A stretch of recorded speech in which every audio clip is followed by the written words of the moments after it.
ক্ষমতা হারানোর ১৭ মাস পর আওয়ামী লীগ প্রথমবারের মতো সাংবাদিক সম্মেলন করেছে ভারতের নয়াদিল্লিতে। সেখান থেকে ডক্টর ইউনূসের নেতৃত্বাধীন অন্তর্বর্তী সরকারকে চ্যালেঞ্জ জানানো হয়েছে। মার্কিন কর্মকর্তাদের সঙ্গে বৈঠকের পর এই যে আওয়ামী লীগের সংবাদ সম্মেলন, এই কি বার্তা বহন করে? এবার কি প্রকাশ্যে নামছে আওয়ামী লীগ? এসব প্রশ্নের উত্তর খুঁজবো আজ। আমাদের সঙ্গে ভারতের নয়াদিল্লি থেকে যুক্ত হয়েছেন প্রেস ক্লাব অফ ইন্ডিয়ার সাবেক সভাপতি এবং সিনিয়র গৌতম লাহিড়ী। দাদা, আপনাকে নমস্কার জানাচ্ছি এবং কৃতজ্ঞতা প্রকাশ করছি আপনি সময় দিচ্ছেন। ধন্যবাদ। ধন্যবাদ। আপনি তো গতকালকে যে সংবাদ সম্মেলন হলো, সেই সংবাদ সম্মেলনে আওয়ামী লীগের সাবেক পররাষ্ট্রমন্ত্রী হাসান মাহমুদ সংবাদ সম্মেলন করেছেন, সেখানে আপনি উপস্থিত ছিলেন। এই কিছু কিছু খবর তো সারা দেশের মানুষ জানতে পাচ্ছে। আহ, এই যে ডক্টর হাসান মাহমুদের যে সংবাদ সম্মেলনে যে ঘোষণা দিলেন, যে উনি বললেন যে শেখ হাসিনার নেতৃত্বেই আবার সরকার গঠন করবে আওয়ামী লীগ। বাংলাদেশের নির্বাচনের আগে হঠাৎ করে এই সংবাদ সম্মেলনের পেছনে কি কারণ থাকতে পারে? তাহলে কি আন্তর্জাতিক মহল থেকে আওয়ামী লীগের কোনো গ্রিন সিগন্যাল পাচ্ছে? এই বিশ্লেষণ আপনার কাছে শুনতে চাবো দাদা। এটা সঠিক প্রশ্ন। এটা ঘটনা তো মনে আছে যে বোধহয় যে এর আগে আরেকটা সাংবাদিক বৈঠক হওয়ার কথা ছিল। কিন্তু সেই বৈঠকটা নিউ ইয়র্কের হিউম্যান রাইটস অর্গানাইজেশনের পক্ষ থেকে করা হয়। সেখানে আওয়ামী লীগের কিছু নেতাদের উপস্থিত হওয়ার কথা ছিল। কিন্তু সেদিন একটা বাংলাদেশের বিমান দুর্ঘটনার কারণে তারা যেটা বলেছিলেন আমাদেরকে, সেই কারণে তারা এই সময় রাজনীতি করতে চান না বলে তারা আসেননি। সেই সময়ও কিন্তু খুব একটা যে বাধা ছিল তা নয়। অন্তত ভারত সরকারের পক্ষ থেকে। এবারেও ভারত সরকারের পক্ষ থেকে কোনো বাধা নেই, ছিল না। এবং আমি যেটা দেখলাম যে এটা লন্ডনের একটি ল ফার্মের উদ্যোগে তারা যে আমন্ত্রণ জানিয়েছিল আমাদের, তারা সেখানে লিখেছিল যে ল ফার্মের উদ্যোগে এটা করা হচ্ছে। সেখানে আওয়ামী লীগের শীর্ষ নেতা কিছু উপস্থিত থাকতে পারেন আরকি। তার মধ্যে হাসান মাহমুদের নাম বলা ছিল এবং ব্যারিস্টার নিঝুম মজুমদারের নামও বলা ছিল। বাকি নওফেলের নাম হয়তো বলা ছিল না। তিনি ছিলেন। এবং লস এঞ্জেলসের যিনি আওয়ামী লীগের সভাপতি রবিউল বা আলম, তিনিও ছিলেন এবং আরেকজনও ছিলেন। তো এখন এই ঘটনায় তুমি বলতে পারো যে অনুমতি যে এইরকম ভাবে যেমন সেখানে একটা রাজনৈতিক বক্তব্য আহ দেওয়ার জন্য একটা কার্যত রাজনৈতিক বক্তব্যই বলা যেতে পারে যে দেওয়া হয়েছে এই সাংবাদিক বৈঠকে। সেক্ষেত্রে এই সময় যেহেতু বাংলাদেশের নির্বাচন আসন্ন, আওয়ামী লীগ কি করবে এই বিষয়ে বহু মানুষের মনে বাংলাদেশে যেমন প্রশ্ন আছে তেমনি প্রশ্ন ভারতেও আছে। সেজন্য সেই বিষয়টাকে স্পষ্ট বা ক্লারিফাই করার জন্য তারা একটা মঞ্চ খুঁজছিলেন। সেই মঞ্চের মাধ্যমে তারা সেটা ক্লারিফাই করেছেন যে অন্তর্বর্তীকালীন সরকার থাকাকালীন নির্বাচনে যাওয়ার অর্থ হয় না। কারণ লেভেল প্লেইং কোন ফিল্ড নেই। দ্বিতীয়ত এখানে আওয়ামী লীগকে নিষিদ্ধ করে রাখা আছে। তো এই কারণেই নিষিদ্ধ করে রাখা আছে যেহেতু তারা জানে যে আওয়ামী লীগকে অংশগ্রহণ করতে দিলে আওয়ামী লীগই জয়লাভ করবে।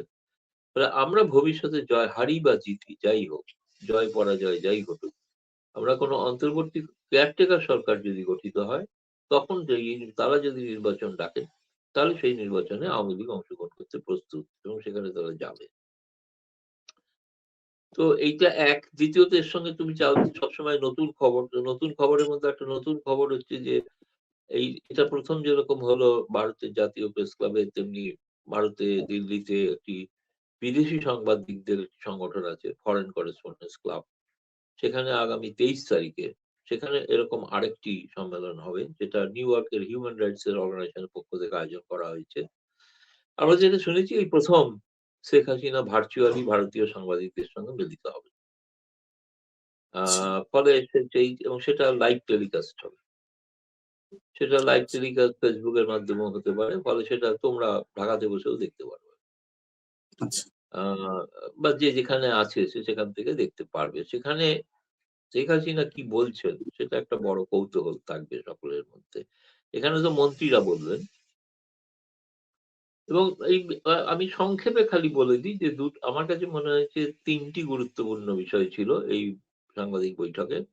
১ম হলো হিউম্যান রাইটস কমিশন যে রিপোর্টটি দিয়েছে সেই রিপোর্টটিকে খণ্ডন করা, রিপোর্টটিকে অসত্য বলা এবং তার সঙ্গে এই রিপোর্টের বিরুদ্ধে তারা জাতিসংঘে নালিশ জানাতে চলেছে এবং অন্যান্য আন্তর্জাতিক মঞ্চে। দ্বিতীয়ত হলেন আমি যেটা বললাম যে আওয়ামী লীগের নির্বাচন সম্পর্কে কি মত সেটা। এবং বাংলাদেশে যে কোনো আইন শৃঙ্খলা পরিস্থিতি কোনো স্বাভাবিক নয়। প্রতিদিন বিভিন্ন সংখ্যালঘুদের উপর অত্যাচার হচ্ছে, যারা সেটাকে বারবার জোর দিয়ে আরোপ করেছেন। এবং ভারত বিরোধিতা যেটা চলছে সেটা হচ্ছে এটা মেকি ভারত বিরোধিতা। কারণ ভারত বিরোধী শক্তি ক্ষমতায় আছে। সেইজন্য তারা ভারত বিরোধিতা করছে। বাংলাদেশের মানুষ ভারত বিরোধী নয়। চতুর্থ হচ্ছে তারা বলার প্রশ্ন উঠেছিল তারা যে ঘটনা ঘটেছে ৫ জুলাই থেকে তার জন্য তারা ক্ষমা চাইবেন। তারা বলেছেন আগে তো জানতে হবে, ক্ষমা চাওয়ার প্রশ্নটাই তো উঠতে পারে না। কারণ আগে তো তদন্ত হয়ে প্রমাণিত কে দায়ী, কি করে ঘটনাগুলো ঘটলো। আবু সাঈদের গায়ে যে গুলি লেগেছে সেই গুলি তো বাংলাদেশের পুলিশ, র‍্যাব ব্যবহার করে না। সেই গুলি কে এলো? কোথা থেকে এলো? হেলিকপ্টার থেকে গুলি চালানো হয়েছে।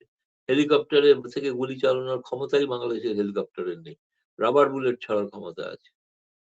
তো সুতরাং এই ধরনের হাস্যকর বিষয় যে যুবলীগ নেতা মারা গিয়েছিলেন, তার অন্ত্যেষ্টিতে যারা যোগ দিয়েছিলেন, সেই হাসান মাহমুদ, তার বিরুদ্ধে তারই খুনের মামলা দায়ের করা হয়েছে।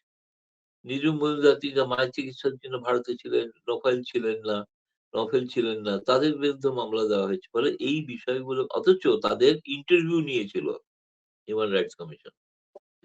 কিন্তু সেই ইন্টারভিউর একটা লাইনও ছাপা হয়নি রিপোর্টে। রিপোর্টের নিচে লেখা আছে ডিসক্লেমার যে এই রিপোর্টটি অন্য কোনোভাবে ব্যবহার করাও যাবে না। কিন্তু সেই রিপোর্টের ভিত্তিতে ইন্টারন্যাশনাল ক্রাইম ট্রাইব্যুনালের বিচার হলো। তার ছত্রে প্রতিটি ধরে। অথচ যেগুলো প্রত্যেকটাই হচ্ছে ডিসপিউটেড। সে এইরকম তার একটা ব্যাখ্যা করেছেন এবং সামগ্রিকভাবে আমি বলব যে উদ্যোগটা সফল হয়েছে এবং ভারতীয় মিডিয়ার কাছে বহু প্রশ্ন তাদের ছিল, যেগুলো তারা জবাব পেয়েছেন। সেই অনুযায়ী যে যেমনভাবে পারেন তেমনভাবে রিপোর্ট করেছেন। দেখেন আগামী দিনের জন্য আরো, যেমন বলতে পারো নির্বাচনের আগে আওয়ামী লীগ অনেক বেশি সক্রিয় হয়ে উঠেছে। নিশ্চয়ই কোথাও থেকে একটা আন্তর্জাতিক একটা গ্রিন সিগন্যাল, সবুজ সংকেত নিশ্চয়ই পাওয়া গেছে। আচ্ছা দাদা, আপনি যেহেতু এই বিষয়টা বললেন, আমরা জানি যে ভারতে আওয়ামী লীগের কার্যক্রম বন্ধের আহ্বান জানিয়েছিল অন্তর্বর্তী সরকার, অথচ দিল্লিতে রীতিমতো সংবাদ সম্মেলন করলো এই আওয়ামী লীগের সাবেক মন্ত্রীরা। এই ঘটনা কি নতুন করে ভারত বাংলাদেশ সম্পর্ক কি আরো অবনতি হতে পারে, বিশেষ করে অন্তর্বর্তী সরকারের সময় এই প্রভাবটা আসলে কি পড়তে পারে দাদা? অবনতির আর কোনো জায়গা নেই, কারণ গোটাটাই পাতালে আছে। পাতাল থেকে কোথায় যাবে, তাই না? এবং তার কোনো উদ্যোগ বাংলাদেশের অন্তর্বর্তী সরকার নিচ্ছেন না স্বাভাবিক রাখার জন্য। বরঞ্চ তাদের ক্রমাগত ভারত বিরোধী উগ্র বেরিয়ে যাচ্ছে। কোন দেশে কি রাজনীতি করবে? নিষিদ্ধ তো বাংলাদেশে। ভারতে কি নিষিদ্ধ নাকি আওয়ামী লীগ? ভারতে তো নিষিদ্ধ। ভারতে তো কোন দলই নিষিদ্ধ নয়। সবাই তারা রাজনৈতিক প্রক্রিয়া করার ক্ষেত্রে যে বাধা ছিল সেটা অন্য বিষয়। কিন্তু এখন তো ভারত, আগে অভিযোগ ছিল কেবলমাত্র একটা দলকেই সুযোগ দেয়, আর কাউকে দেয় না। সব ডিম এক ঝুড়িতে। এখন ভারত ডিম ভাগ করে নিয়েছে। আওয়ামী লীগের ঝুড়িতে কিছু ডিম তারেক রহমানের ঝুড়িতে। আর তৃতীয়ত কিছু ডিম হচ্ছে জামায়াতের ওখানে। আরো কেউ যদি চান আরো কিছু ডিম বাঁচিয়ে রাখা আছে। অন্যদের ক্ষেত্রেও দেওয়া হবে। ফলে এখন ভারত সর্বদিকে সবার সঙ্গেই যোগাযোগ করছে। তো আওয়ামী লীগ যেটা চাইছেন, এখন নির্বাচনের আগে একটা দল নির্বাচন আসছে, সেখানে নির্বাচন সম্পর্কে তার মনোভাব কি সেটা বলতে দেওয়া মুখ বন্ধ করে রাখা হবে। কিন্তু বাংলাদেশের মতো তো এরকম গণতন্ত্র, অন্য কোনো গণতন্ত্র তো আমরা বিশ্বাস করি না, না? যে গণতন্ত্রের পরাকাষ্ঠা দেখাচ্ছেন মোহাম্মদ ইউনূস। হুম, তো সেক্ষেত্রে সেরকম তো ঘটনা তো ভারতের পক্ষে মেনে নেওয়া সম্ভব না, না? স্বাভাবিক। আর ভারতের ক্ষেত্রে তো আওয়ামী লীগ এতকাল রয়েছে, এখানে শেখ হাসিনা রয়েছেন। ভারত তো চাইবেই যে তাদের রাজনৈতিক কারণে, রাজনৈতিক স্বার্থে আওয়ামী লীগকেও ব্যবহার করা। বিএনপির সঙ্গে তারা সব রকম সহযোগিতার কথা বলে এসছেন। অনেকের ধারণা হয়েছিল ভারত আওয়ামী লীগকে ছেড়ে বিএনপির প্রতি সম্পূর্ণ আবার ঝুলকে গেছে। পরে আবার ব্যাখ্যা করা হলো যে না, জামায়াতের সঙ্গেও সম্পর্ক আছে। সবার সঙ্গেই সম্পর্ক আছে। তো এখন নির্ভর করছে বাংলাদেশের মানুষ কি বেছে নেবেন, কি করবেন সেটা। সেইজন্য তাদের যে আওয়ামী লীগ একটা রাজনৈতিক দল, আন্তর্জাতিক জীবিকার দলটির জন্য বাংলাদেশ সৃষ্টি, বাংলাদেশ নামক রাষ্ট্রটির সৃষ্টি হয় আওয়ামী লীগের জন্য।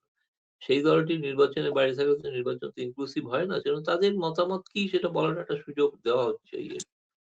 জি। দাদা, আপনাকে একটা শেষ প্রশ্ন করতে চাই যে মার্কিন প্রতিনিধি দলের সঙ্গে আওয়ামী লীগের বৈঠকের কথা শোনা যাচ্ছে। ভারতের জন্য মার্কিন রাষ্ট্রদূত সার্জিও গোর সঙ্গে সাবেক প্রধানমন্ত্রী শেখ হাসিনার কথা হয়েছে এমন কথাও সামাজিক মাধ্যমে ভেসে বেড়াচ্ছে। আওয়ামী লীগের সঙ্গে কি যুক্তরাষ্ট্রের যোগাযোগ কি আদৌ হয়েছে কিনা, এই বিষয়ে আপনার কাছে তথ্য আছে কিনা, যদি এই বিষয়ে আমাদের একটু ধারণা দেন। না, সার্জিও সবে এসেছেন, এখনো তিনি তার পরিচয়পত্র রাষ্ট্রপতির কাছে দাখিল করেননি। কিন্তু এখানে শেখ হাসিনার সঙ্গে সাক্ষাৎ করেছেন বলে বাংলাদেশের কিছু সামাজিক মাধ্যমে কিছু রটেছে। তো তার কোনো নিশ্চয়তা মানে খবর নেই, বা আমি জানি না, সত্যি কথা বলতে গেলে মনে হয় না আমার খুব একটা স্বাভাবিক ঘটনা সেটা। সার্জিও গোর এটা ঠিকই যে তিনি কেবলমাত্র ভারতের রাষ্ট্রদূত নন, তিনি দক্ষিণ এশিয়ার রাষ্ট্রদূত। ফলে তিনি তার অধীনে বাংলাদেশও আছে। ফলে বাংলাদেশের ব্যাপারেও তিনি নজর রাখবেন। কিন্তু এটাও ঘটনা আমি জানি যে আওয়ামী লীগ আমেরিকা বা মার্কিন যুক্তরাষ্ট্রের সঙ্গে একটা সম্পর্ক তৈরি করার জন্য চেষ্টা করেছে, এবং তাতে এখনো পর্যন্ত কিছু সুফল মিলেছে কিনা জানি না। কিন্তু তুমি যে শুরুতে বললেন যে নিশ্চয়ই আজকে যখন আওয়ামী লীগ এতটা করছে এবং ভারতের সঙ্গেও আমেরিকার একটা নিশ্চয়ই কোনো বোঝাপড়া হচ্ছে, এই কারণেই হয়তো এই আওয়ামী লীগের নেতারা তারা সাংবাদিক বৈঠক করতে পারছেন। আন্তর্জাতিক যে সবুজ সংকেতের কথা বলছে, তার মধ্যে বড় সংকেত যুক্তরাষ্ট্রের। এখনো অফিসিয়ালি কেউ কিছু বলেননি, কিন্তু এটা একটা অনেক অনেক জিনিস পর্দার আড়ালে চলে তো। পর্দার আড়াল থেকে যখন সামনে বেরিয়ে আসবে তখন অনেক স্পষ্ট ভাষায় বলা যায়। তবে এইটুকু নিশ্চিত করতে পারি যে যুক্তরাষ্ট্রের সঙ্গে আওয়ামী লীগ যোগাযোগ করার একটা চেষ্টা করছে। এটা বিষয়ে কোনো সন্দেহ নেই।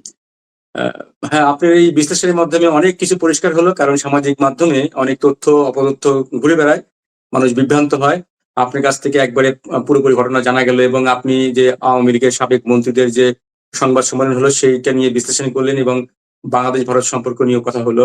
অসংখ্য ধন্যবাদ দাদা, আপনি আমাদের সময় দিয়েছেন, এবং আপনার বিশ্লেষণের মাধ্যমে দর্শকও জানতে পারলো। আপনাকে অনেক কৃতজ্ঞতা জানাচ্ছি। দর্শক, আপনারা শুনলেন প্রেস ক্লাব অফ ইন্ডিয়ার সাবেক সভাপতি এবং সিনিয়র সাংবাদিক গৌতম লাহিড়ীর বিশ্লেষণ।